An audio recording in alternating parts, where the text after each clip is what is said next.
kicked in the back. Welcome to the show. Today's story comes from a weekend where my band and we traveled to Austin. And first, let me start by telling you about my manager, Matt. Matt lived in Austin. Most of the time when we played in Austin, we stayed with Matt. Matt is the only person I've ever met who likes to drink more than me and my band.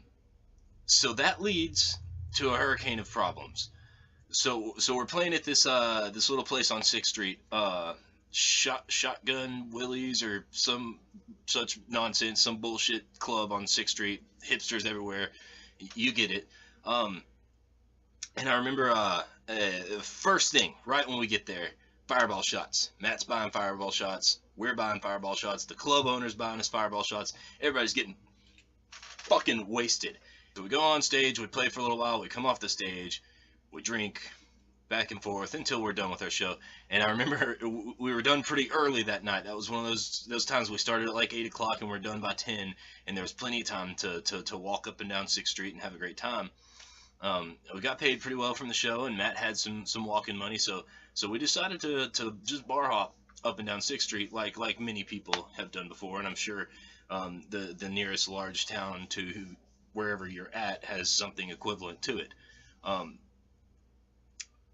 But the drinking went a little far this time, and especially for me and my manager, especially for me and Matt, old Matty boy. We called him Matty Ice.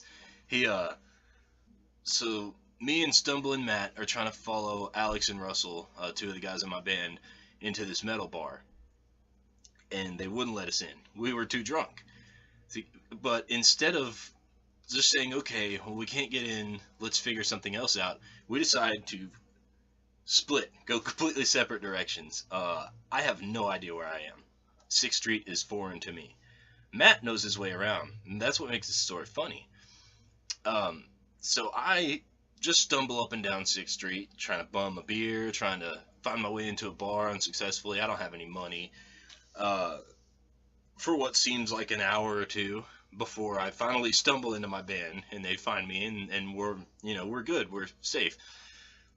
But Matt is nowhere to be found. So we're searching, we're calling, we can't get a hold of him. We're a little bit worried now. It's 2:30, 3 in the morning. Everybody's leaving, and Matt is nowhere to be found. Finally, we get a phone call from Matt, and he's he's like 6 blocks away. Shit, really? Hold on. Sorry about that. Where was I? So we finally get a hold of Matt on the phone, and he's incoherent, really. He's hard to understand. He's just so wasted. Somehow he's managed to find his way like 6 blocks from where we're at, but it was impossible to get the directions from him because he was telling us he was on the corner of 4th and 5th. And if you know anything about the way streets work in places like that, like downtown Austin, you've got numbers this way: 1st Street, 2nd Street, 3rd Street, 4th Street. Then you've got letters this way, Abilene, Brazos, Charlie, whatever, so it's numbers crossing with letters. There is no corner of 4th and 5th Street. They don't intersect. And it's just amazing because Matt grew up here, and that's what he does. He lives in Austin. He bar hops all the time. You'd think he'd know. But he said he was at an IHOP on the corner of 4th and 5th. At this point, I'm too wasted to continue. I'm falling all over the place. So my drummer and I go to the van, and we just sit. That was our tour bus, was a big gray shitty 16-passenger van. So last thing I remember, Alex and Russell go searching for Matt. I'm in the van. I must have passed out. The next thing I remember is waking up on Matt's living room floor, drooling all over the carpet, drunk. And I wake up, I'm getting coffee together, breakfast, wake up, hangover, next show, what are we doing today? And the guys are in there laughing at Matt. And I walk in to see what the commotion was all about. And what I saw, I'll never quite forget.